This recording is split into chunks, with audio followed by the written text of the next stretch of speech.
Pour installer le serveur FileZilla, il suffit d'aller sur filezilla-project.org et ensuite cliquer sur Download FileZilla Server. Ça fonctionne juste sur Windows. Et puis vous cliquez sur Download Now de SourceForge. Là on attend, ça nous demande si on veut le télécharger et le rouler, alors je vais dire rouler, ce qui va donc le télécharger et après ça l'exécuter. Maintenant il est démarré, alors on fait oui.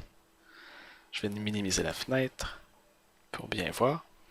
Là, on est dans le Download Manager de SourceForge qui va nous demander d'installer de la cochonnerie en même temps. Alors, il faut faire attention. On fait suivant. Là, il nous demande si on veut installer Norton Antivirus. Alors, Decline. My PC Backup, Decline.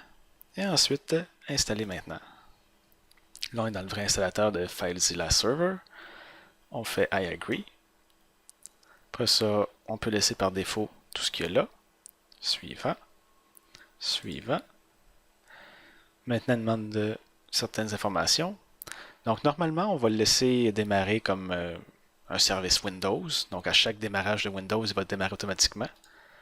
Les autres options, c'est de l'installer comme un service, encore, mais par contre, de ne pas démarrer automatiquement. Alors, il va falloir manuellement le démarrer. Puis sinon, installez pas comme un service, et puis le serveur va démarrer automatiquement. Ça, c'est qu'il va le mettre dans le démarrage de Windows, mais pas comme service. Ça, c'est pas recommandé. Alors, on va laisser comme défaut, donc ils vont démarrer tout seuls.